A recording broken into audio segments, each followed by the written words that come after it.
Je ne m'aime pas. Je n'éprouve que peu de sympathie, encore moins d'estime pour moi-même.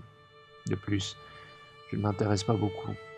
Je connais mes caractéristiques principales depuis longtemps, et j'ai fini par m'en dégoûter. Adolescent, encore jeune homme, je parlais de moi, je pensais à moi, j'étais comme empli de ma propre personne. Ce n'est plus le cas. Je me suis absenté de mes pensées, et la seule perspective d'avoir à raconter une anecdote personnelle me plonge dans un ennui voisin de la catalepsie. Lorsque j'y suis absolument obligé, je mens. Paradoxalement pourtant, je n'ai jamais regretté de m'être reproduit. On peut même dire que j'aime mon fils et que je l'aime davantage à chaque fois que je reconnais en lui la trace de mes propres défauts. Je les vois se manifester dans le temps avec un déterminisme implacable et je m'en réjouis. Je me réjouis sans pudeur de voir se répéter et par là même s'éterniser des caractéristiques personnelles qui n'ont rien de spécialement estimable, qui sont même assez souvent méprisables, qui n'ont en réalité d'autre mérite que d'être les miennes. D'ailleurs, ce ne sont même pas exactement les miennes. Je me rends bien compte que certaines sont recopiées telles quelles sur la personnalité de mon père, ce qu'ont abouti. Mais, chose étrange, cela n'enlève rien à ma joie. Cette joie est plus que de l'égoïsme. Elle est plus profonde, plus indiscutable. De la même manière, un volume est plus que sa projection sur une surface plane. Un corps vivant est plus que son ombre. Ce qui m'attriste à l'opposé chez mon fils, c'est de le voir manifester influence de sa mère, différence des temps, individualité pure, les traits d'une personnalité autonome en laquelle je ne me reconnais nullement, qui me reste étrangère. Loin de m'en émerveiller, je me rends compte que je n'aurais laissé qu'une image incomplète et affaiblie de moi-même. L'espace de quelques secondes, je sens plus nettement l'odeur de la mort. Et, je peux le confirmer, la mort pue. La philosophie occidentale ne favorise guère l'expression de tels sentiments. Ces sentiments ne laissent aucune place au progrès, à la liberté, à l'individuation, au devenir. Ils ne visent à rien d'autre qu'à l'éternel, à l'imbécile répétition du même. Qui plus est, ils n'ont rien d'original. Ils sont partagés par la quasi-totalité de l'humanité, et même par la majeure partie du règne animal. Ils ne sont rien d'autre que la mémoire toujours active d'un instinct biologique écrasant. La philosophie occidentale est un long, patient et cruel dispositif de dressage qui a pour objectif de nous persuader de quelques idées fausses. La première, que nous devons respecter autrui parce qu'il est différent de nous. La seconde, que nous avons quelque chose à gagner à la mort. Aujourd'hui, par l'effet de la technologie occidentale, ce vernis de convenance est en train de craquer avec rapidité. Bien entendu, je me ferai cloner dès que possible. Bien entendu, tout le monde se fera cloner dès que possible. J'irai aux Bahamas, en Nouvelle-Zélande ou aux îles Caïmans. Je paierai le prix qu'il faudra. Ni les impératifs de la morale, ni les impératifs financiers n'ont jamais pesé bien lourd par rapport à ceux de la reproduction. J'aurai probablement 2 ou 3 clones, comme on a 2 ou 3 enfants. Entre leur naissance, je respecterai un intervalle adéquat, ni trop rapproché, ni trop espacé. Homme déjà mûr, je me comporterai en père responsable. J'assurerai à mes clones une bonne éducation. Par la suite, je mourrai.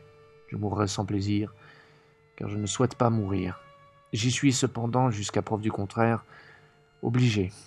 À travers mes clones, j'aurai atteint une certaine forme de survie, pas tout à fait suffisante, mais supérieure à celle que m'auraient apportée des enfants. C'est le maximum, jusqu'à présent, que puisse m'offrir la technologie occidentale. Au moment où j'écris ces lignes, il m'est impossible de prévoir si mes clones naîtront en dehors du ventre de la femme. Ce qui paraissait aux profanes techniquement simple, des échanges nutritifs par l'intermédiaire du placenta, recèlent a priori un moins grand mystère que l'acte de la fécondation, s'avère le plus difficile à reproduire. Dans le cas où la technique aurait suffisamment progressé, mes futurs enfants, mes clones, vivront le début de leur existence dans un bocal. Cela m'attriste un peu. J'aime la chatte des femmes. Je suis heureux d'être dans leur ventre, dans la souplesse élastique de leur vagin. Je comprends les raisons de sécurité, les impératifs techniques. Je comprends les raisons qui conduiront progressivement à une gestation in vitro. Je me permets juste à ce sujet une légère manifestation de nostalgie. Auront-ils, mes petits chéris nés si loin d'elles, auront-ils encore le goût de la chatte?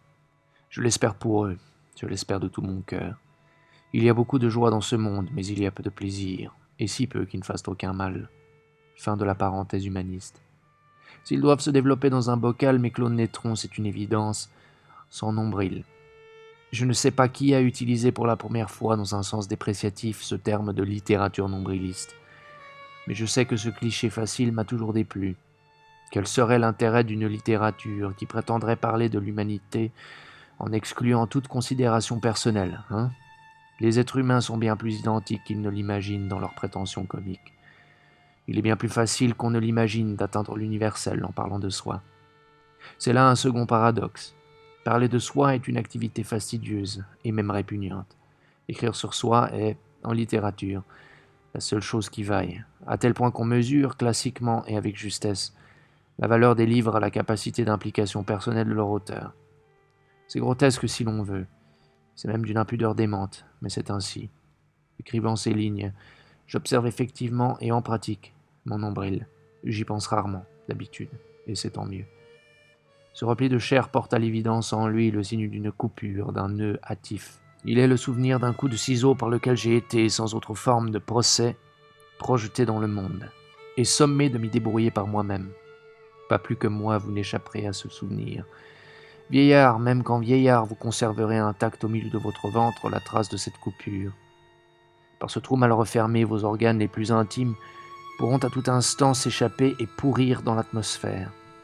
Vous pourrez à tout instant vous vider de vos tripes sous le soleil et crever comme un poisson qu'on achève d'un coup de botte en pleine épine dorsale. Vous ne serez ni le premier ni le plus illustre. Souvenez-vous des paroles du poète. Le cadavre de Dieu se tortille sous nos yeux comme un poisson crevé qu'on achève à coups de pied. Vous en serez bientôt là, enfants sans conséquence. Vous serez comme des dieux, et ce ne sera pas tout à fait suffisant. Vos clones n'auront pas de nombril, mais ils auront une littérature nombriliste. Vous serez, vous aussi, nombriliste. Vous serez mortel. Votre nombril se couvrira de crasse, et tout sera dit. On jettera de la terre sur votre face.